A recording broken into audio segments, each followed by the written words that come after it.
오늘 우리에게 주신 하나님의 말씀은 누가복음 13장 22절에서 30절의 말씀, 신약성경 118면입니다.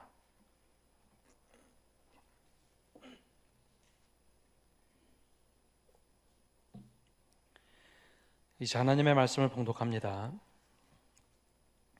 예수께서 각 성, 각 마을로 다니사 가르치시며 예루살렘으로 여행하시더니 어떤 사람이 여짜오되 주여 구원을 받는 자가 적으니이까 그들에게 이르되 좁은 문으로 들어가기를 힘쓰라. 내가 너희에게 이르노니 들어가기를 구하여도 못하는 자가 많으리라. 집 주인이 일어나 문을 한 번 닫은 후에 너희가 밖에 서서 문을 두드리며 주여 열어주소서 하면 그가 대답하여 이르되 나는 너희가 어디서 온 자인지 알지 못하노라 하리니 그때에 너희가 말하되 우리는 주 앞에서 먹고 마셨으며 주는 또한 우리의 길거리에서 가르치셨나이다 하나 그가 너희에게 말하여 이르되 나는 너희가 어디서 왔는지 알지 못하노라. 행악하는 모든 자들아 나를 떠나가라 하리라. 너희가 아브라함과 이삭과 야곱과 모든 선지자는 하나님 나라에 있고 오직 너희는 밖에 쫓겨난 것을 볼 때에 거기서 슬피 울며 이를 갈리라. 사람들이 동서남북으로부터 와서 하나님의 나라 잔치에 참여하리니 보라 나중된 자로서 먼저 될 자도 있고 먼저 된 자로서 나중될 자도 있느니라 하시더라. 아멘. 오늘은 임직 예식이 있습니다. 8분의 임직 예식을 하는데 지난 11월 저희는 공동의회를 통해서 10분이 피택받았습니다. 지난 5개월간 8분이 성실하게 훈련을 받고 또 교육을 받고 오늘 오후 임직을 하게 됩니다. 이렇게 좋고 기쁜 날 우리는 말씀 속으로 들어가서 직분이란 것이 무엇인지 또 세움을 받는다는 것이 어떤 의미인지 섬김의 자세라는 큰 주제를 가지고 세상과 다른 사람 세우는 말씀을 나누고자 합니다. 20년 전에 합정동에서 기독교 100주년 기념사업회가 모였습니다. 이 100주년 기념사업회는 1984년 한국 기독교 100주년을 기념하기 위하여 20개 교단이 모여서 만든 초교파 단체입니다. 당시에 그 모임이 모여서 서울의 양화진과 순교자 기념사업관 등을 만들어서 우리 100주년을 기념하자 했죠. 근데 시간이 흐르다 보니 재산에 대한 사유화 문제가 생겨서 이걸 어떻게 해결할까? 그리고 결정한 것이 그러면 독립으로 운영되는 100주년 기념교회를 만들자라고 결의를 합니다. 그래서 100주년 기념교회가 창립이 됐습니다. 다른 교회와는 좀 차별화된 본질을 찾자. 그리고 목회자를 청빙하는데 당시 서울에 있던 주님의 교회 그리고 제네바 한인교회 목회를 마치고 작은 교회에서 고등부 교사로 섬기던 이재철 목사님을 청빙을 했습니다. 이재철 목사님은 이미 2번의 담임을 하고 나서 작은 교회의 고등부 교사로 그냥 모든 직을 내려놓고 섬기고 있던 중에 청빙을 받아서 이 교회에 부임하게 됩니다. 본질을 찾는 목회로 좀 많은 분들에게 존경을 받던 이분이 100주년 기념교회에 부임하며 상징적으로 한 일이 있습니다. 바로 직분의 순서를 뒤집어서 적는 거였습니다. 지금도 그 교회 홈페이지 가면 직분의 순서가 반대로 되어 있습니다. 보통 담임 목사가 제일 위에 있는데 그 교회 홈페이지에 가보면 사무원이 제일 위에 있습니다. 그리고 교육전도사, 전도사, 부목사, 공동목회자 그리고 공동 담임 목사들이 기록되어 있죠. 그게 큰 반향을 일으켰습니다. 저게 섬기는 거구나. 물론 그렇다고 담임 목사가 모든 회의에서 배제되거나 발언권이 없는 게 아닙니다. 회의를 주관하고 모든 것 하지만 상징적인 모습을 보여주었죠. 그게 맞는 겁니다. 교회의 직분은 권위가 아니라 섬김의 직분입니다. 예수님께서 이 땅에 오셨던 이유를 마가복음 10장 45절에 이렇게 말씀을 하시죠. 인자가 온 것은 섬김을 받으려 함이 아니라 도리어 섬기려 하고 자기 목숨을 많은 사람의 대속물로 주려 함이라. 이게 예수님이 이 땅에 공생애를 하시며 섬기기 위해서 내가 이 땅에 왔다라고 말씀하시죠. 그 제자들에게도 이 섬김의 삶을 어떻게 살 것인지 여러 번 말씀하셨습니다. 그 중에 섬김의 태도가 도대체 어떤 것이 되어야 될까? 여러 번 말씀하신 것 중에 하나가 먼저 된 자가 나중되고 나중된 자가 먼저 되는 경우가 많다라는 말씀을 하셨습니다. 제자들에게. 왜 이 말씀을 하셨을까요? 이 말씀은 복음서마다 배경이 좀 다릅니다. 마태복음 19장에는 젊은 관원 이야기가 나옵니다. 지금 안 올려주셔도 돼요. 19장에는 젊은 부자 관원이 찾아와서 예수님께 대화를 하던 도중 마지막에 부자가 천국에 들어가는 것은 낙타가 바늘기 들어가는 것보다 어렵다.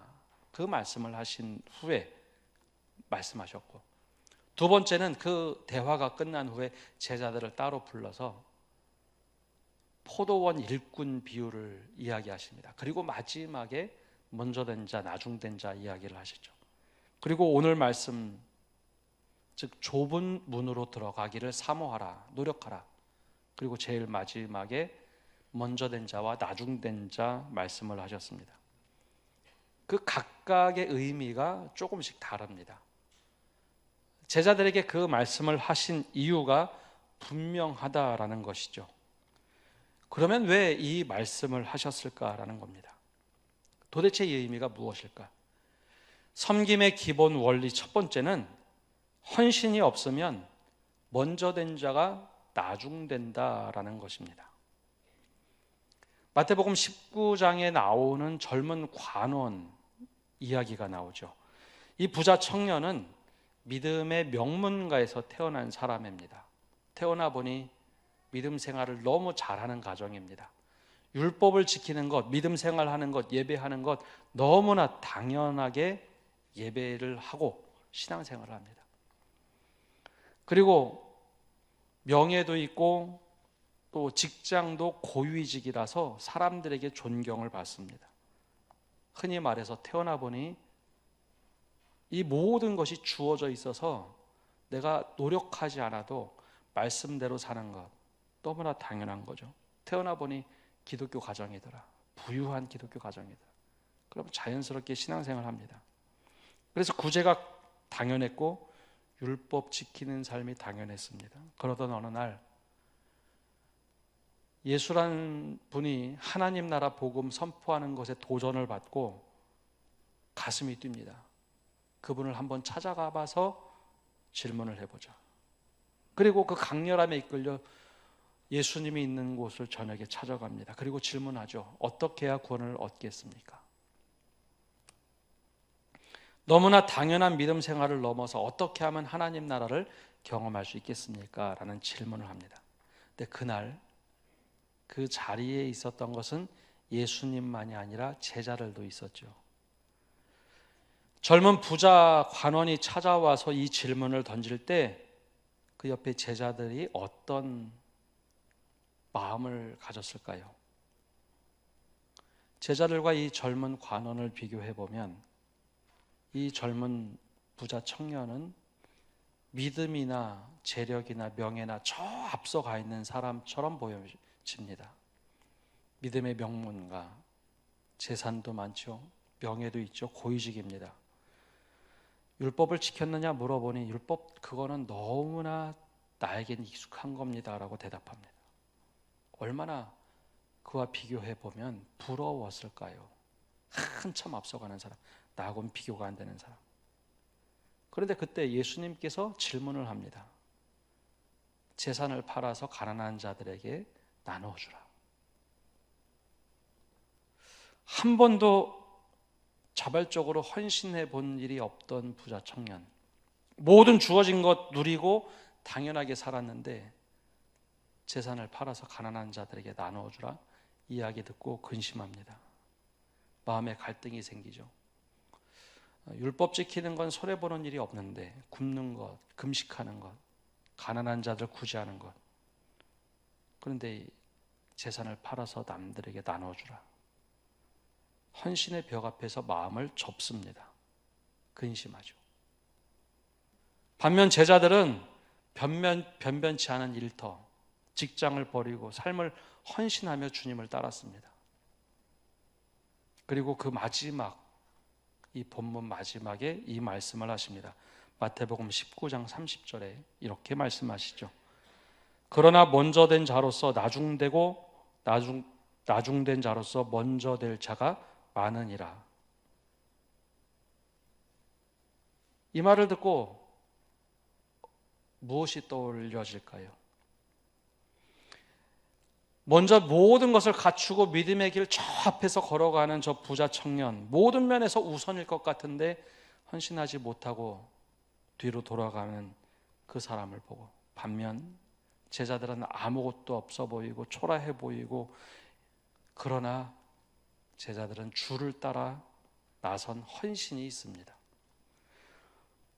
그 순간에 이게 우리 보고 하시는 이야기구나. 저 사람보다 모든 객관적으로 다 뒤처진 것 같은데 우리가 이렇게 헌신하니 뒤에 있던 자가, 나중된 자가 먼저 된다라고 말씀하시는구나. 그것을 크게 깨닫습니다. 먼저 믿음을 가지고 출발했더라도, 아니 믿음의 가정에서 태어났더라도 헌신을 주저하거나 믿음에 있어서 도전을 주저하면 어느 순간에 믿음의 자리는 저 뒤쪽에 처지게 돼 있습니다. 반대로 믿음 생활 늦게 시작했더라 할지라도 믿음의 결단 혹은 헌신이 있으면 그 사람은 어느 순간에 앞자리에서 사람들을 이끄는 사람이 됩니다. 이것이 하나님 나라의 법칙이고 하나님 나라의 비밀입니다. 오늘 임직하시는 분들이 어떤 분은 늦게, 어떤 분은 일찍 하는 분들 계시겠죠. 그러나 가장 중요한 것은 믿음의 결단과 헌신입니다. 그것이 있어야 우리가 바른 믿음 생활을 할 수 있습니다. 그뿐만 아니라 모든 성도들에게도 이 말씀은 동일합니다. 우리에게 어떤 헌신이 있습니까? 아무리 믿음 생활을 일찍 출발했더라도 헌신이 없으면 어느 순간에 뒤에 처집니다. 반대로 헌신하는 사람들은 어느 순간에 이끌게 되어 있습니다. 이 믿음에 헌신하는 성도 여러분 되시기를 바랍니다. 이 섬김의 자세에서 두 번째로 말하는 것은 은혜와 감사를 고백하는 사람들의 믿음의 자리는 늘 앞자리가 된다라는 겁니다. 반대로 불평과 불만을 가지고 있고 은혜와 감사를 잃으면 그 자리는 먼저 됐을지라 할지라도 나중된다라는 겁니다. 예수님은 제자들과 부자 청년 이야기 만남 후에 따로 불러서 또 말씀을 하십니다. 포도원 비유입니다. 잘 알고 계시죠? 포도원 주인이 인력시장에 나가서 사람들을 구합니다. 사람들이 일하러 온 것이 아니라 인력시장에 나가서 사람들을 구합니다. 새벽 6시부터 사람들을 뽑아서 일을 시키죠. 그리고 약속을 합니다. 오늘 일당을 이렇게 주겠습니다. 근데 이 주인이 어떠한 마음인지 새벽 6시에도 오전 9시에도 정오 12시에도 3시에도 그리고 마지막 6시에 일이 마치는데 5시에도 나가서 사람을 데려옵니다. 근데 여러분 인력사무소라는 곳, 저희 집 바로 뒤편에도 인력사무실이 있는데요. 보통 인력사무소 그 장소는 보통 4시나 5시부터 사람들이 와 있습니다. 보통 7시, 8시면 다 사람들이 일을 나가고 없습니다. 근데 5시까지 그 자리를 지키고 있다. 이 사람은 반드시 일이 필요한 사람이겠죠. 오늘 일을 안 하면 내일 먹고 살 것이 없어서 인력사무소에 남아있는 애처로운 사람입니다. 근데 주인이 가서 이 사람을 보고 우리 포도밭에 와서 일을 하라고 말합니다. 그리고 6시가 되어 품삯을 주는데 모두에게 약속한 품삯을 줍니다. 마지막에 왔던 사람에게 한 데나리온을 주죠. 이것은 주인의 관대함입니다. 이것이 있어야 하루를 먹고 사니까요. 그러자 아침 일찍 와서 일하는 사람이 불평을 합니다. 상대적으로 내가 더 일 많이 했다는 거죠. 그런데 모두에게 똑같이 공평한 약속을 했습니다. 하루 일당은 이겁니다. 주인이 관대함을 보여줬다고 나쁜 사람인가? 그렇지 않습니다. 그에게 모두에게는 필요한 일당이었죠. 자, 여러분이 포도밭 주인이라면 다음날 인력시장 가서 어떤 사람들을 택하시겠습니까? 아침 일찍 와서 일을 하고 한 데나리온을 받고 불평불만을 하는 사람, 느스막하게 와서 나를 이렇게 일시켜 주셔서 감사하다고 짧은 시간이지만 감사를 얘기하고 은혜를 얘기하고 최선을 다해서 일한 사람, 다음날 여러분들은 누구를 택하시겠습니까? 이 비유를 마치고 나서 주님이 다시 말씀합니다. 마태복음 20장 16절에 이렇게 말씀하시죠. 우리 함께 읽어보겠습니다. 이와 같이 나중된 자로서 먼저 되고 먼저 된 자로서 나중되리라. 나중에 온 사람은 은혜와 감사를 잃지 않았습니다. 그런데 왜 이 말씀을 젊은 관원과 이야기한 후에 하셨을까요? 이 비유를 왜 들으셨을까요? 제자들은 부자 청년이 헌신하지 못하고 돌아가는 모습을 보았습니다. 그리고 예수님께서 먼저 된 자가 나중되고 나중된 자가 먼저 되리라는 말을 듣고 자기들에게 하시는 말씀이라고 생각을 했겠죠. 부자 청년보다 우리가 낫구나. 우쭐대는 마음 당연히 들었겠죠. 그래서 우리가 예수님의 제자로 헌신한 것이 대단하다고 느꼈을 겁니다.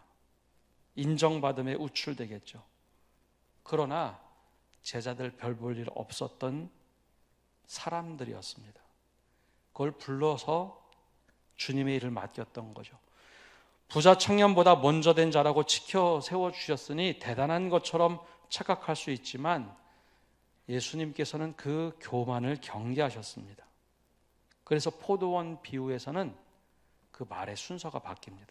한번 자막 띄워줘 보시죠. 마태복음 19장에는 먼저 된 자가 나중된다를 강조하시고 먼저 말씀하셨다면 포도원 비유에서는 나중된 자로서 먼저 된다는 것을 비유로 들으셨습니다. 그렇다면 제자들에게 포도원 비유에서 그들은 먼저 된 자였을까요? 나중된 자였을까요? 그들은 먼저 된 자들입니다. 너희가 나를 따라온 가장 먼저 나의 부름을 받은 사람들. 제자들에게 자신만만하거나 주제 넘게 굴어서는 안 된다는 경고의 말씀이기도 합니다. 우리는 시간을 생각합니다. 언제 내가 부름을 받았는가? 누구보다 먼저 받았는가? 그러나 하나님의 시간은 늘 현재입니다. 하나님은 절대로 바닥나는 법이 없는 다양한 방법을 통해서 사람들을 자기 일을 맡기도록 부르시는 분입니다. 그런데 우리는 시간을 따지다 보니 먼저 직분을 받고 그때 우리는 고백을 합니다. 하나님의 은혜로 내가 이렇게 일꾼이 됐습니다. 감사의 고백을 합니다. 그런데 시간이 흐르면서 이것이 어느 순간에 당연한 것이 됩니다. 제자들도 그랬죠. 야, 젊은 관원을 만났을 때는 우리 나중된 자 같은데 먼저 된 자라고 칭찬을 받으니 당연한 것이라고 여겼습니다. 내가 더 인정받고 내가 더 위에서 행동해야 되는데 다른 누군가가 인정받고 세움을 받으면 그것에 대해서 불평, 불만을 합니다. 선택받는다는 것은 은혜이고 감사한 것이요. 다 똑같은 겁니다. 그런데 누가 선택받고 누가 더 존중받는 것 같으면 먼저 선택받은 사람들이, 먼저 세움을 받은 사람들이 불평, 불만이 생깁니다. 근데 그때부터 믿음은 뒷걸음질 치게 돼 있다라는 것이죠. 반대로 믿음의 출발이 늦은 사람들, 늦게 직분을 받거나 세움을 받은 사람들 중에 감사와 은혜의 노래를 부르는 사람들이 있습니다. 그분들은 누가 이야기하지 않아도 다 얼굴에서 드러납니다. 그리고 어느 순간에 보면 그분들의 믿음이 너무나 많이 자라서 제일 앞자리에서 본이 되는 모습으로 살아갑니다. 여러분, 제자들에게는 이것이 어떻게 나타났을까요? 12제자, 그러면 사도들 중에 사도들, 모든 일에 있어서 제일 앞장서는 그들이 예수님을 부인하고 도망갑니다. 초대교회 지도자가 됐을 때 좋은 판정을 잘했습니다. 그러나 그들보다도 더 믿음이 출중한 사람들이 많이 생겨났습니다. 바나바, 위로의 아들이라는 사람은 사도들보다 더 존중을 받았습니다. 그 중에 대표적으로 사울은 사도 바울이라 칭함을 받았고 가장 많은 성경을 기록합니다. 나중된 자가 먼저 되고 먼저 된 자가 나중되는 모습이었죠. 은혜와 감사를 잃어버리면, 먼저 된 자가 은혜와 감사를 잃어버리면, 회복하지 못하면 점점 뒷걸음질 칩니다. 교회는 힘과 능력으로 되는 것이 아니라 하나님의 은혜와 감사의 고백을 함으로써 일을 하는 곳입니다. 그걸 회복해야 내가 그 먼저 된 자로서의 본을 지키고 앞길을 열어갈 수 있습니다. 그렇기 때문에 우리가 하나님 앞에서 은혜와 감사의 고백을 늘 할 수 있어야 합니다. 그래야 그 자리에 부름받게 합당하게 살 수 있습니다. 이번 임직을 받는 분들, 또 먼저 직분을 가지고 살아가는 분들, 그 밖에 모든 성도들 다 저를 포함해서 동일합니다. 은혜와 감사를 고백하고 살아가십니까? 불평과 불만을 가지고 살아갑니까? 먼저 된 자의 나중되는 모습은 한순간입니다. 나중된 자의 먼저 되는 모습도 한순간입니다. 우리가 이때 은혜와 감사를 꾸준하게 고백하며 믿음에 있어서 또 섬김에 있어서 늘 먼저 된 자의 모습으로 살아가는 성도 여러분 되시기를 바랍니다. 마지막으로 이 말씀에, 오늘 말씀에서는 먼저 된 자의 사명을 말하고 있습니다. 오늘 말씀은 좁은 문을 이야기하고 있습니다. 예수님께서 좁은 문으로 들어가라 라고 말씀하시죠. 24절에 이렇게 말씀하십니다. 좁은 문으로 들어가기를 힘쓰라. 내가 너희에게 이르노니 들어가기를 구하여도 못하는 자가 많으리라.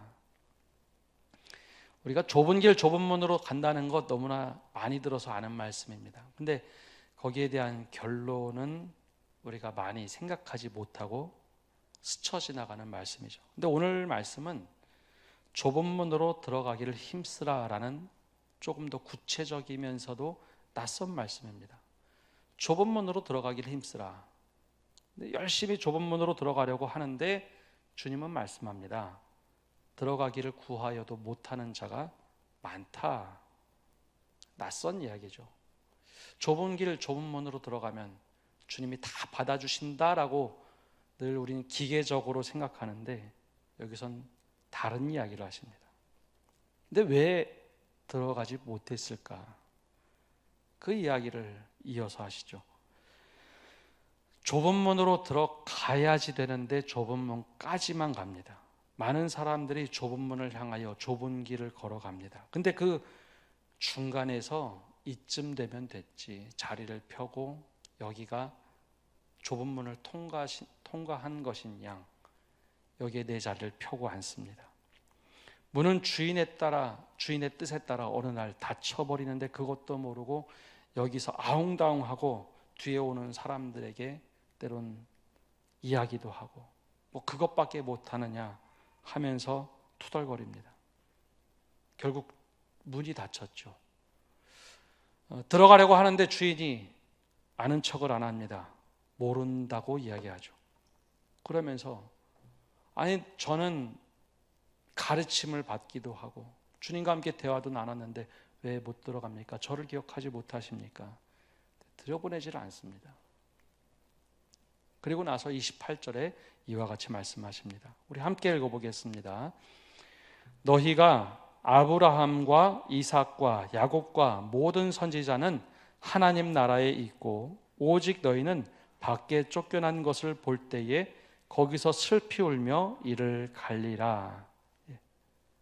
모든 사람들이 다 하나님 나라에 들어갔습니다. 아브라함, 이삭, 야곱 모든 선지자 다 하나님 나라 들어갔는데 정작 나는 좁은 문으로 가다가 여기가 하나님 나라인 천국인 양 여기서만 누리려고 하다가 결국 못 들어갑니다. 그런데 29절에 가장 충격적인 말씀을 또 하십니다. 함께 읽어보겠습니다. 29절입니다. 사람들이 동서남북으로부터 와서 하나님의 나라 잔치에 참여하리니, 나는 못 들어갔는데 이방인들이 동서남북에서 부름을 받아서 하나님 나라 들어가 잔치를 하고 있습니다. 그러면서 마지막에 말씀하신 것이 보라, 나중된 자로서 먼저 될 자도 있고 먼저 된 자로서 나중될 자도 있느니라 하시더라. 무슨 이야기일까요?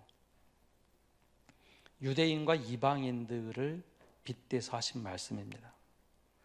유대인들은 자신들의 믿음의 길을 잘 걷는다고, 주님의 뜻에 잘 따라서 한다고 생각을 했던 사람들입니다. 여기서 우리가 누리면 되지. 그리고 여기서 판을 깔았습니다.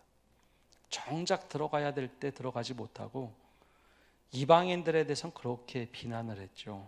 그런데 주님이 말씀하시기를 오히려 유대인들이 들어가지 못하고 이방인들이 하나님의 부름을 받아서 다 초대되어서 들어갔다라는 비유의 말씀입니다. 우리로 얘기하면 뭘까요? 먼저 우리가 택함을 받은 것은 은혜입니다. 은혜입니다. 그런데 주님을 믿지 않는다고 해서 저 사람들은 원래 저래 비난도 합니다.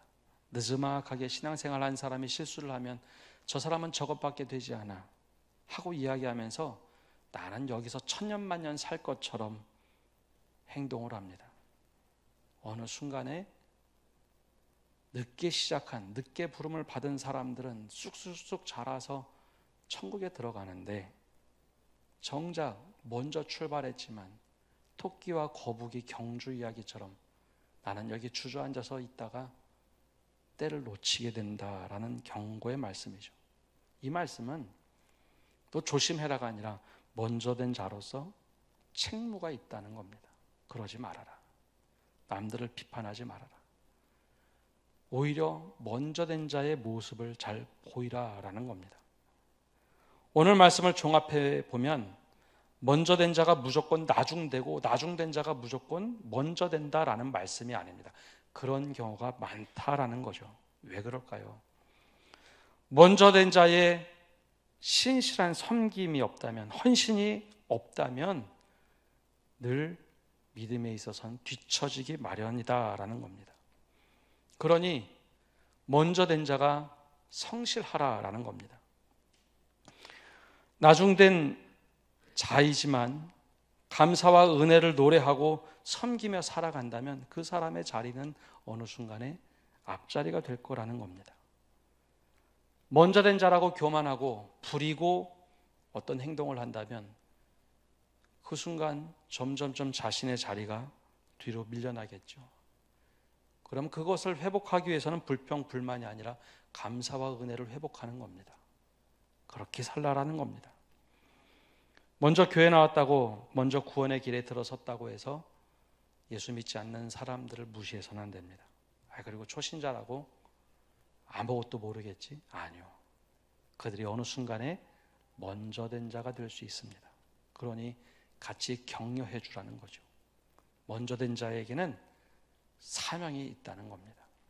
오늘 이 사명을 잊지 않고 늘 먼저 된 자로서의 그 책무를 잘 지키는 성도 여러분 되시기를 바랍니다. 나중되었다고 신앙에 있어서 나중이 아닙니다. 은혜와 감사를 노래하고 살아가면 모든 사람들이 안 보는 것 같아도 그분을 주목합니다. 그리고 그 먼저 된 자의 본이 되어서 살게 됩니다. 이 은혜가 우리 가운데 모두 넘치기를 축복합니다. 우리 함께 찬양하고 기도하겠습니다.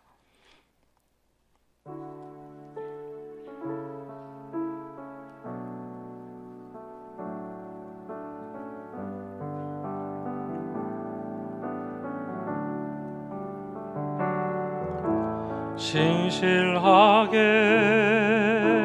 진실하게 거룩하게 살게 하소서.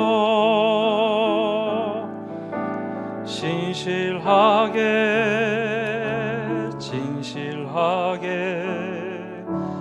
거룩하게 살게 하소서. 하나님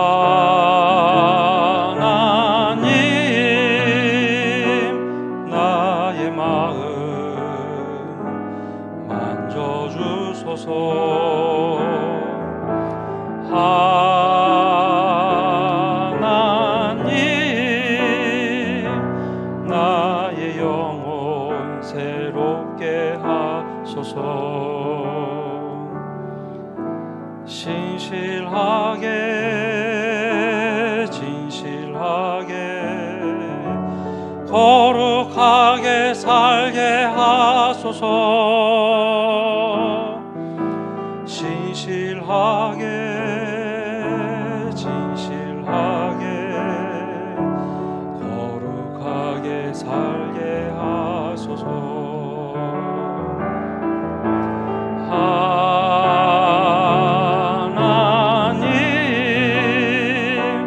나의 기도 들어주소서.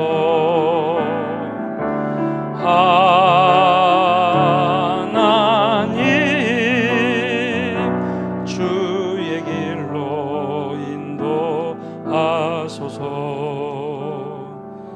이 시간 합심해서 기도하며 나갑시다.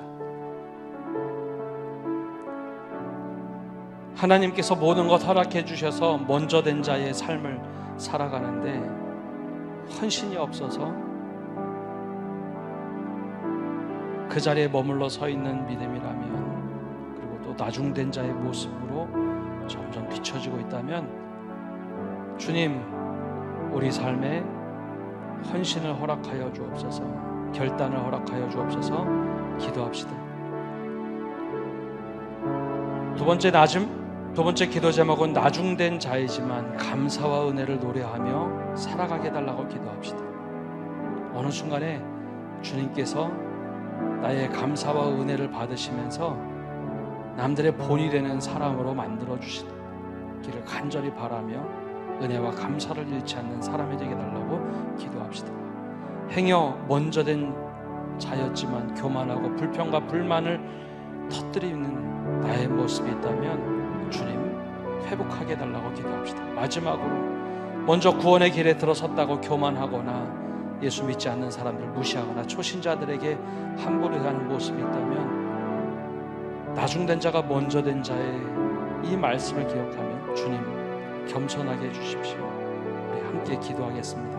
우리 다 같이 이 기도 제목을 가지고 기도하며 나가겠습니다. 하나님 아버지, 오늘 은혜를 허락하여 주옵소서.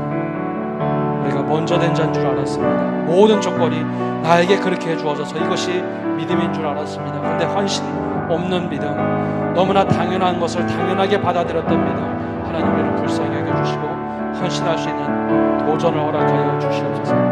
모든 것이 갖춰져서 제일 먼저 줄 알았는데 가장 뒤에 뒤처진 믿음의 모습을 봅니다. 주님, 우리에게 헌신 있게 하여 주시옵소서. 또한 주님께서 먼저 택하여 주신 것, 그것을 하나님 자랑스럽게 여기고 교만했습니다. 하나님, 누군가를 지적하고 누군가에게 이야기하고 하나님, 우리의 교만이 너무나 강해졌습니다.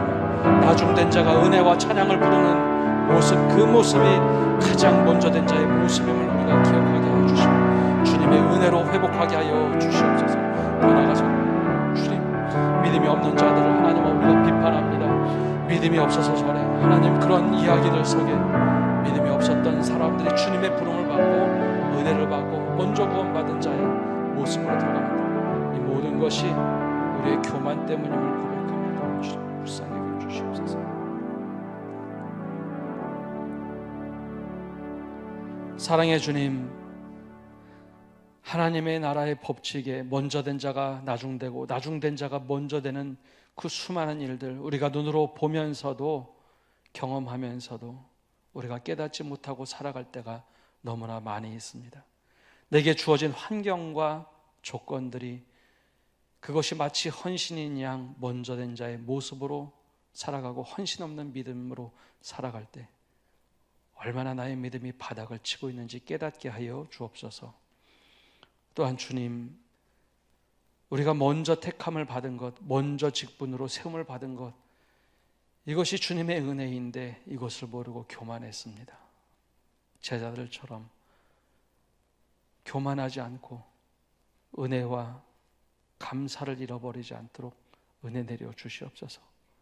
은혜와 감사를 고백하며 살면서 주님께서 우리의 자리를 믿음의 가장 으뜸되는 자리로 바꾸실 때 여전히 교만하지 않고 은혜와 감사의 찬양을 부를 수 있는 저희 되게 하여 주옵소서.